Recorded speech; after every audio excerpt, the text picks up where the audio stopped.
नमस्कार दोस्तों, आज हम स्टार्ट करने वाले हैं mains concept capsule. This is in continuation from the previous video upload, जहां मैंने यूपीएससी का prelims paper discussion video upload किया था on GS one which is general studies one paper. अब प्रीलिम्स एग्ज़ाम को होते हुए 2 हफ्ते हो गए। May 25th was the day when the exam was conducted, and 2 weeks have elapsed, and I'm sure some of you have started, or should have started rather, the mains preparation. So naturally you must be following a schedule of your own. Probably you have a timetable set already, जहाँ पे आप few minutes you will dedicate for optionals and balancing it out with other GS topics, be it static, dynamic. You must be having your own sources, notes, etc. So good luck with that, and that is something which should help you. This video series will focus mostly on topics that come in current affairs, which is the Hindu primarily, and some other sources where there is a likelihood of those questions relevant to certain articles or op-eds that might be of help in the exam. If you analyze previous year questions in GS1, GS2, GS3, GS4, it few questions do come in directly from op-eds. If you read those articles carefully, फिर अगर आप फिर क्या होता है, उस article से direct questions आते हैं. पहले आ चुके हैं on coal and other topics related to urban flooding, जहाँ पे you will see that urban heat islands also. So you will see that questions have, वो जो क्वेश्चंस आए थे उसके आंसर्स एक्चुअली वो एडिटोरियल्स में थे. So the trend that UPSC has or has been having is that there are prelims के बाद for a couple of months, right, since mains exam will happen this time on August 21st. So right up till the first week of August, so we have June and July mostly. It will be highly beneficial if you read those articles or newspapers regularly, क्योंकि जो op-eds और editorial section में आते हैं, there is some likelihood that 5% of questions across GS 1, 2, 3, 4, you might find that they might be of consequence in the mains exam. So why to miss out on that, right? Of course, आपके whatever sources that you follow for your other topics is something which is of course very important, but newspaper से जो कुछ आते हैं, that might be of direct consequence, and 10-15 marks you can easily get in across GS1, GS2, GS3 if you are thorough with relevant articles or op-eds. Not all, relevant. Now how will you find relevance? Relevance you will find by being able to map or relate those news items or pieces that come in the Hindu newspaper to the actual syllabus keywords that exist or that is mentioned in the UPSC official syllabus. So यहाँ पे आप syllabus देख सकते हैं. For mains you have paper 1 which mostly is about essay. आपके 2 topics आते हैं. Again that is something which you can prepare on your own. हमारे जो मेंस कॉन्सेप्ट कैप्सूल जो मैंने मेंशन किया था, we will cover news articles which will be relevant on one of these subject like topics that come under the syllabus. तो जैसे यहाँ पे जैसे मॉडर्न हिस्ट्री में तो ऑफकोर्स यहाँ पे स्टैटिक वाला पार्ट होगा, तो यहाँ पे it won't be necessary, newspapers will not help. यहाँ से लेकर यहाँ तक इंडियन सोसाइटी से रिलेटेड कुछ टॉपिक्स आ सकते हैं. Women's organization, again important topic, it's a running topic, so you will have to make cumulative notes on it. Developmental issues, urbanization में watch out for important articles which I will cover in the mains concept capsule series. Globalization, again it's a thing, यहाँ पे you need to have some cumulative notes and plus some trends that you might be captured. आप now, this is also very important, social empowerment, communalism, regionalism and secularism. Now regionalism mein we know that just even before prelims, and I think this will be an ongoing issue or topic as well, language. First, there are primarily 2 news items. First is this one where the center is trying to implement the national education policy, and वहाँ पे 3 language formula हो रहा है, and then the Karnataka government thinks that this will impact the development of local language Kannada.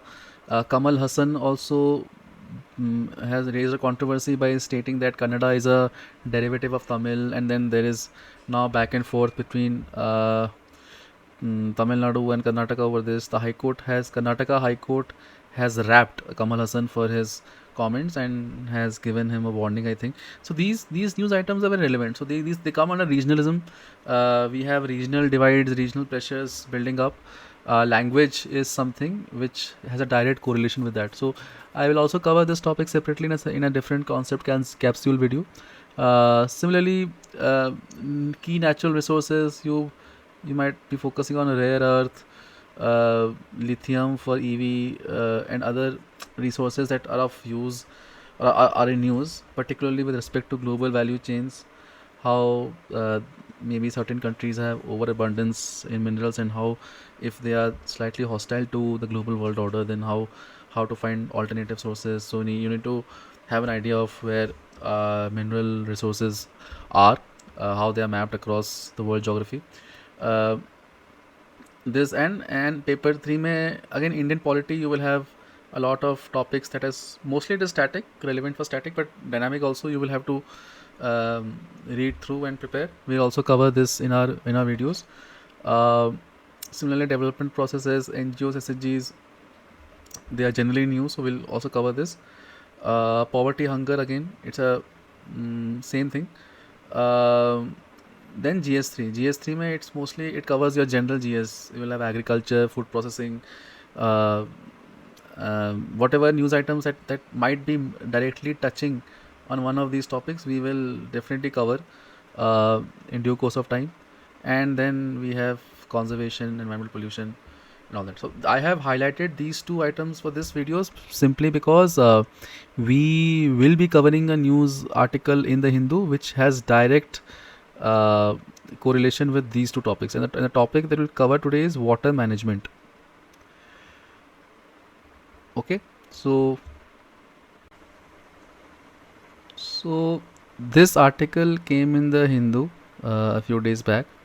This is pertaining to water management, and I just mentioned prior to this that I showed you which segment is relevant in GS3.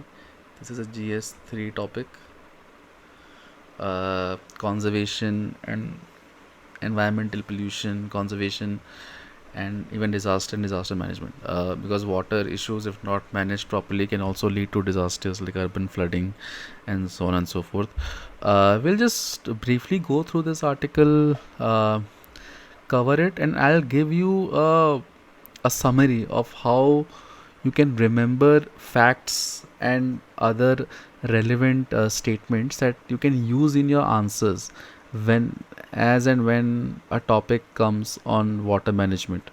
The idea is to pick out relevant stats, concepts from OPID's articles, and then add your own understanding in your own research, and develop a holistic understanding of the topic in whole, so that any question that can come in the exam pertaining to this topic, you can answer it with notes from this article, as well as your holistic understanding that you have been studying over the entire year or so. Um, uh, Again, focusing on this article, because I mentioned previously, some questions do come directly from OPIDs or articles. So I'll focus on those articles which have high relevance, and then it's up to you whether you up to you to use this video and develop your understanding better, have a good infographic or good conceptual understanding, so that you internalize this concept well, to help you remember better, because you will be reading a lot of other things as well. So yeah, so let's start. So this article is by a retired scientist with Center for Earth Science Studies, Thiruvananthapuram, and he has basically stressed on the fact that in the World Water Day, which was observed on March 22, the theme was glacier preservation, and glaciers and mountains are referred to here as twin water towers, again, a question might come where they might code something as water towers, and then you will have to then write something on that. So if you don't know what water towers are, which is mountains and glaciers, then you will not be able to answer it effectively. So one learning point is what is water towers, and then if a question comes directly quoting this, then you will be able to at least start off that okay, mountains and glaciers के बारे में कुछ लिखना है, and some question might be around that.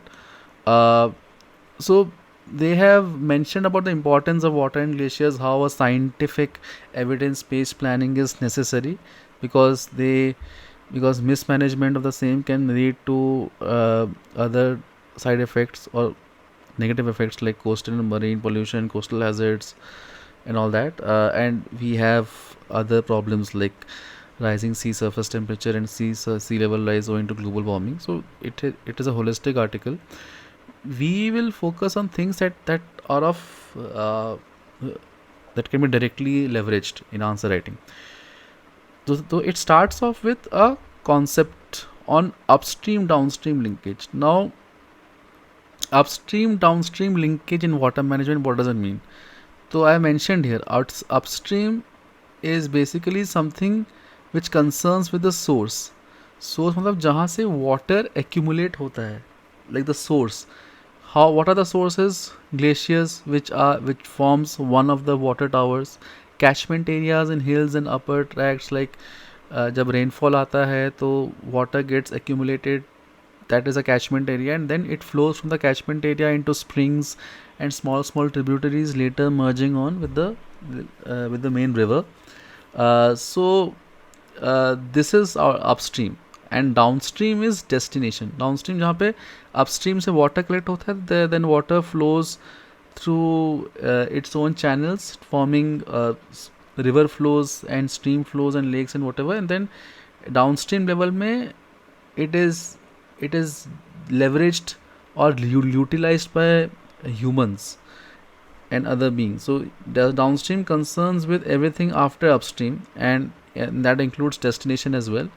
So one example of downstream activity is agriculture.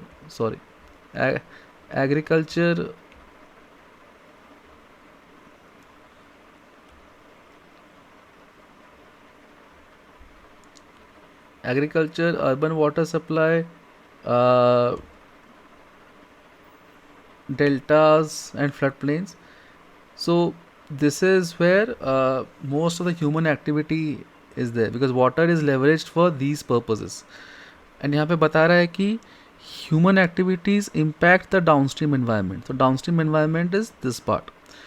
Now how does it happen? Because it starts off with us damming and diverting water from rivers for agriculture and other purposes, drawing of water from surface water bodies and groundwater aquifers. Then we use groundwater for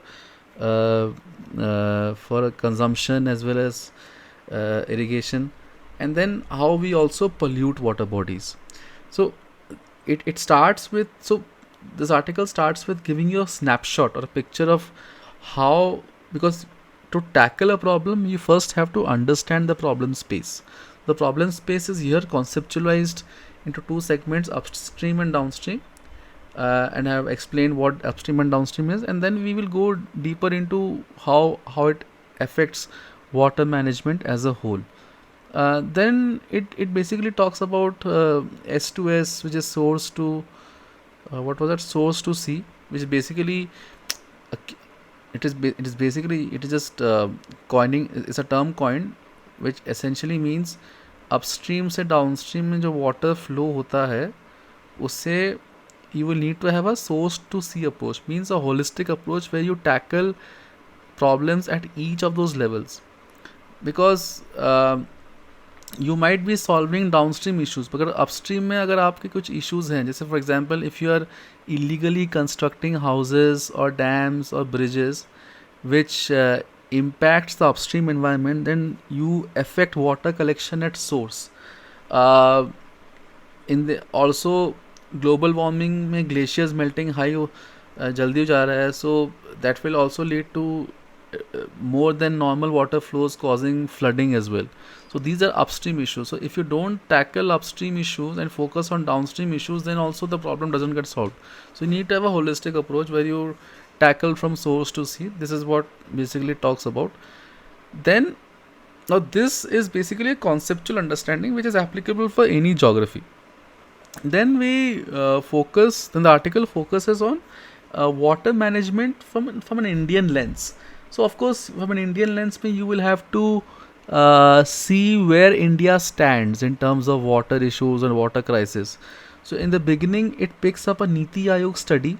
So I was also part of Niti Aayog as well, as I mentioned in my previous video. So Niti Aayog study talks about how water stress what's the scale of water stress. So it talks about how water stress affects 600 million people, uh, and due to which there might be a likely loss of 6% of GDP. So these stats are important, and then because it's a general stat, right? You should be knowing this, and this can be used as an intro point or a sub point or an ending point for any question relating to water, either water issues, water management, water scarcity, whatever. So you can use this point. Next, it talks about CPCB study, where it's a 2022 study, so not so far behind, where it mentions that along the 279 rivers in 30 states, there are 311 polluted river stretches.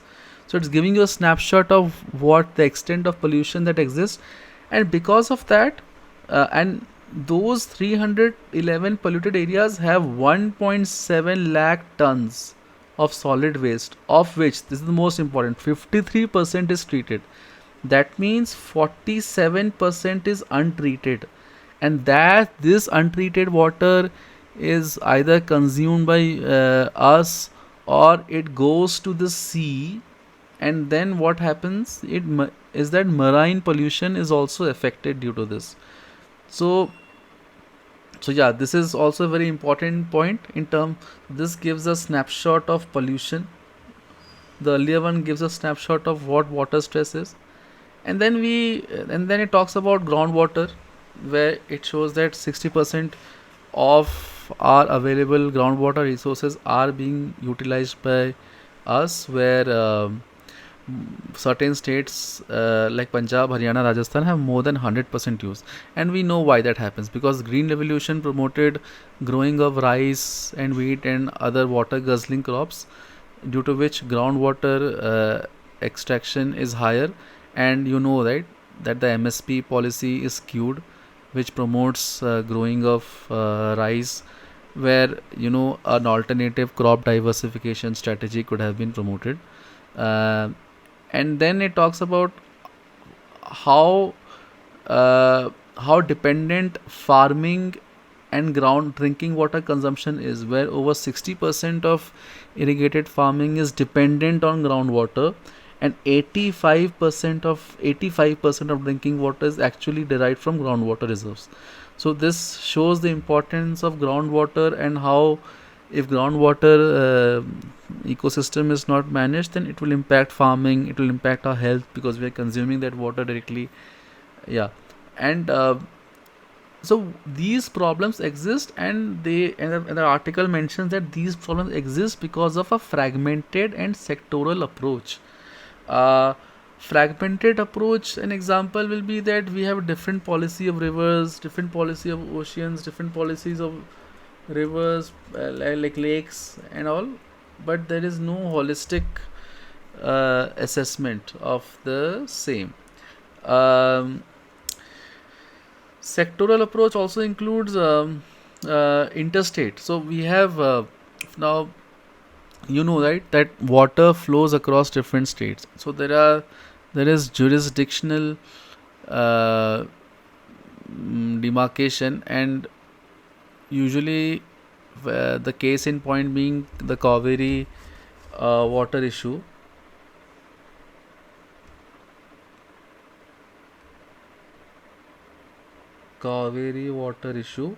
Where Tamil Nadu and Karnataka are at loggerheads, because Karnataka is an upper riparian state where water is flows from Karnataka to Tamil Nadu. So Karnataka has a dam, and if sometimes due to, because Karnataka is known for water scarcity issues, so they divert the Kaveri water, and then the downstream state, which is Tamil Nadu, they get affected. So there is a lot of back and forth that happens, interstate issues. So these are also a problem factor for improper water management, where states are impacted due to the actions of other states. So that's why it mentions that we need a set of coordinated activities under different tiers. So try to remember these general statements, and you can put that like coordinated activities under different tiers, nested governance systems, and so on and so forth. So you need to internalize these points, and then importantly, it talks about some water policy was came in 1987. No need to remember to this level of granularity. You're not expected to like answer this, or no question will be asked. But important thing, a takeaway from here is SDG goals. SDG goals. So any question in across GS1, GS2, GS3, you can actually map it to the relevant SDG goals. तो अगर आपको question form करना है, आपका intro body हो गया है, conclusion बनाना है, तो you can always see that due if you undertake an holistic management with a rational approach, then SDG goals XYZ will be solved. So if you remember, you should be remembering SDG goals. There are only 17 of them, so it's not that hard to remember. So if you know SDG goals, then you can put it as an answer point in an answer in a for a given question. So you will be able to get some 1-2 marks. So likewise, you have to develop strategies to get marks, chillered marks, I call it. So each so you're able to put certain point like SDG and or DPSP, fundamental duties. If you can tally or ally that point to an answer and make it complete, so you might get 1-2 marks extra. So these type of techniques, 1-2 marks across a set of 20 questions, can actually give you a good 30-40 marks, and that can be a difference or a game changer. So you need to be very smart about it. So again, a tip that I am sharing with you, so please, and you will do able to do that only if you practice it. Try to have that knowledgeable recall, build that knowledgeable recall where you are able to practice in your answer writing. What either you give tests or you do writing at your place doesn't matter. You just need to make sure that you practice enough to be able to have that muscle memory to include those points, those so that you get those chiller marks, and which will definitely help you in getting a cumulative good score in the long run across all the papers. So based on the article that we just analyzed, I have prepared this notes. Pardon me for the handwriting, and I will help you with that by explaining to you step by step what I mentioned here. But and why I have drawn this, because I think an image definitely helps over text. So whatever stats and figures that we came across, to help you remember and internalize in your system better, in your muscle memory better, in your gray cells better. So you need to remember it well, and a diagram or a narrative definitely helps in that regard. So let's start off. So we talked about upstream and downstream. So upstream is something which is concerned with the source. The source is here where rainwater gets collected in catchment areas, and then water flows from there. That is one. Similarly, we have glaciers that form a part of the Earth's cryosphere. Cryosphere में question आ चुका है पहले in UPSC, and cryosphere means portions of the Earth that are frozen. So the Himalayas is one. You have the Arctic and the Antarctic regions. They all form a part of the cryosphere. So they are frozen regions. So the cryosphere glaciers form a part of the two towers that we mentioned, water towers rather. Water towers. So water towers, one is glacier, another is mountains.